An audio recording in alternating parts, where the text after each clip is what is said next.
वैशाख मास के शुक्ल पक्ष की तृतीय तिथि को अक्षय तृतीया के नाम से भी जाना जाता है। पौराणिक कथाओं के अनुसार भगवान श्री नारायण ने अपने छठे अवतार में पृथ्वीलोक में ऋषि जगदम्बिनी के घर में परशुराम के रूप में अवतार लिया था। महाराजगंज मुख्यालय के मनोज मैरिज हॉल में शुक्रवार को भगवान परशुराम जयंती के अवसर पर अनुमंडलीय अधिवक्ता संघ के महासचिव अधिवक्ता पी रंजन द्विवेदी की अध्यक्षता में भव्य समारोह का आयोजन किया गया। धार्मिक मान्यता है कि भगवान परशुराम की पूजा अर्चना करने से साधक के जीवन में खुशियां व संपन्नता का आगमन होता है। उद्घाटन विधि से स्वास्थ्य मंत्री मंगल पांडेय, कोयला व खनन राज्य मंत्री सतीश चंद्र द्विवेदी, राजद प्रवक्ता मृत्युंजय तिवारी, जीरादेही प्रखंड प्रमुख प्रतिनिधि सह लोजपा रामविलास के प्रदेश महासचिव विनोद तिवारी, वीआईपी नेता नीतीश कुमार द्विवेदी, भाजपा पश्चिमी जिला अध्यक्ष राहुल तिवारी, जिला विश्वसूत्री के उपाध्यक्ष संजय पांडे, भाजपा नेता सत्यम दुबे व भाजपा जिला मंत्री अवधेश पांडे, डॉक्टर मंजेश पांडे व अरुण सांडिल्य ने संयुक्त रूप से दीप प्रज्वलित कर किया। बिहार के स्वास्थ्य मंत्री मंगल पांडे और केंद्रीय कोयला राज्य मंत्री सतीश चंद्र दुबे को अंग वस्त्र देकर सम्मानित किया गया। परशुराम सेना द्वारा 7 ईश्वरी विश्वविद्यालय की तरफ से मंत्री जी को प्रतीक चिन्ह देकर सम्मानित किया गया। इस अवसर पर वक्ताओं ने भगवान परशुराम के व्यक्तित्व व कृतित्व पर प्रकाश डालते हुए कहा कि देश व समाज की तरक्की के लिए भगवान परशुराम के बताए रास्ते युगों युगों तक अनुकरणीय रहेंगे। समारोह में विधि सह स्वास्थ्य मंत्री ने कहा कि यह दिन हमारे लिए गर्व का दिन है। भगवान परशुराम से धर्म की रक्षा, अन्याय के खिलाफ न्याय की लड़ाई व सत्य की विजय के प्रतीक हैं। उनके बताए रास्ते पर चलना ही भगवान परशुराम के प्रति सच्ची श्रद्धांजलि है। उन्होंने कहा कि भगवान परशुराम शास्त्र व शस्त्र के ज्ञाता थे। परशुराम के वंशज को शिक्षा व ज्ञान अर्जित करना व कराने की जिम्मेदारी होनी चाहिए। भगवान परशुराम हर युग में अनुकरणीय रहेंगे। आतंकवाद के खिलाफ एकजुटता से लड़ना ही भगवान परशुराम का सम्मान होगा। देश के पीएम परशुराम के अनुयायी हैं। हमारे पीएम अत्याचार के खिलाफ लड़े हैं। कोयला एवं खनन राज्य मंत्री ने कहा कि मुख्यालय में भगवान परशुराम की आमदकद प्रतिमा लगनी चाहिए। भगवान परशुराम के नाम पर ट्रस्ट का गठन किया जाए जिससे मेधावी गरीब बच्चों की पढ़ाई में मदद मिले, साथ ही गरीब परिवारों की बच्चियों की शादी में आर्थिक सहायता दी जा सके। लोजपा नेता विनोद तिवारी ने कहा कि ब्राह्मण एक विचार व व्यक्तिगत एकजुटता हमारी पहचान होनी चाहिए। राज्य प्रवक्ता मृत्युंजय तिवारी ने कहा कि ब्राह्मण का अस्तित्व इस धरती पर हमेशा बरकरार रहेगा। प्रोफेसर डॉक्टर राम नारायण पाठक ने भगवान परशुराम आवाहन पूजन कराया।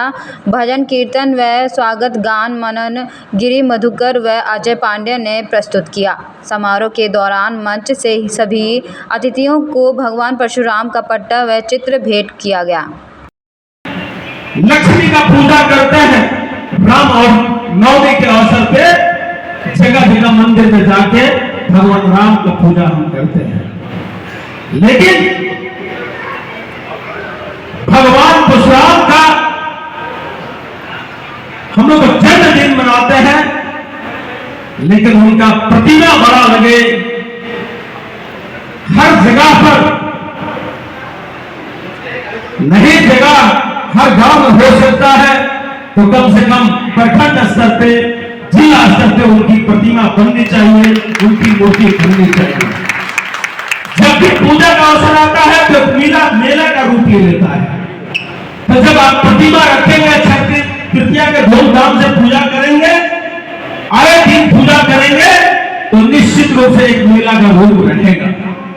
आप सब लोगों से विनती है, खास करके यहाँ तमाम लोग अभिभावक बैठे हैं, आपकी एक कमेटी होगी जो इस कार्यक्रम का प्रारूप किया होगा।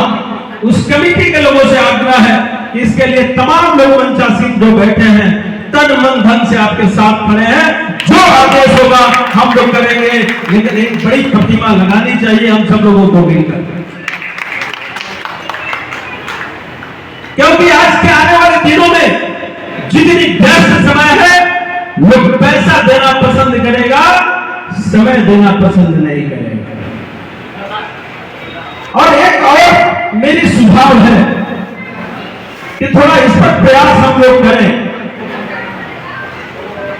प्रयास करें कि कलयुग में संघ शक्ति होता है। अगर आप यूनाइटेड हैं तो आपके महत्व है, अगर आप टुकड़े टुकड़े में बट गए हैं तो फिर से आपके महत्व की कोई अहमियत नहीं रखती है। और जब तक हम अच्छा काम नहीं करेंगे, हम तो हमेशा अच्छा काम करते हैं, हमेशा लोगों की भलाई के लिए काम करते हैं, लेकिन अपनी समाज की भलाई के लिए भी हमारी जिम्मेदारी बनती है काम करना। मैं सीरियसली से कहूंगा, तमाम यहां लोग बैठे हैं उनसे मैं कहूंगा कि कमेटी बनाइए।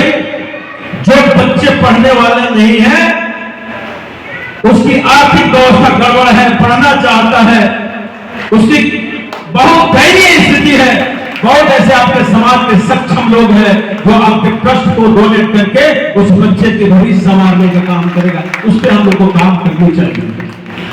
अत्याचार बढ़ा है तो निश्चित रूप से भगवान विष्णु का अवतार विभिन्न रूपों में हुआ है, उसी में से एक परशुरामा अवतार है।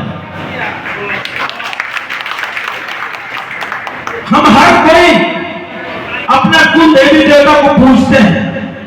सावन के महीने में सनातन धर्म के जो लोग मानने वाले हैं, निश्चित रूप से अपनी देवी देवताओं को कुल देवी के रूप में पूजा करते हैं।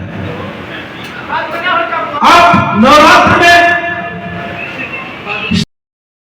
भगवान परशुराम जी से प्रेरणा लेने के चाहिए। हमने सब केहू के ऐसा देश धरती में बानी सब भगवान परशुराम से प्रेरणा लेके वहां से आशीर्वाद मांगने के चाहिए कि देश ऐसा होके, ऐसा देश की कल्पना करे के चाहिए जो देश दुनिया के नेतृत्व करे वाला हो। भगवान परशुराम के सच्चा संदेश तबे सही हुई जब भारत दुनिया के नेतृत्व करे लगी, तो शस्त्र और शास्त्र की पूजा जारी हो। भारत के शस्त्र और शास्त्र की पूजा पूरा दुनिया में होके लगी। इसे हमने कैसा देश की कल्पना करे के चाहिए। हमारा देश विकसित होके, दुनिया के नेतृत्व करे वाला होके, आत्मनिर्भर देश होके, ऐसा देश की कल्पना भगवान परशुराम के जयंती पर हमने के करे के चाहिए। और यह देश के जो सनातन हजारों साल की परंपरा व्यवस्था, जो संस्कृति की जड़, जो चेतना जड़ और चेतना संस्कृति के हमनी के समाज में बनल रहो, ये बात के संकल्प हमनी सब के होके आज भगवान परशुराम जी के जयंती के अवसर पर लेवे। आज रुआ सब के हुए जी एक कार्यक्रम के आयोजन करेंगे। सब जोना तरीका से नौजवान के शिक्षा देने के काम हो। जब नौजवान शिक्षित हो तब समाज आगे बढ़े, और समाज के शिक्षित करे के भी जिम्मेवारी ब्राह्मण के हो। सबसे आगे ब्राह्मण के लिए जिम्मेवारी बाकी संपूर्ण समाज के शिक्षित करो। अपना परिवार के शिक्षित करते हुए संपूर्ण समाज के शिक्षित करो। आज वो दिशा में भी देश और राज्य में काम होता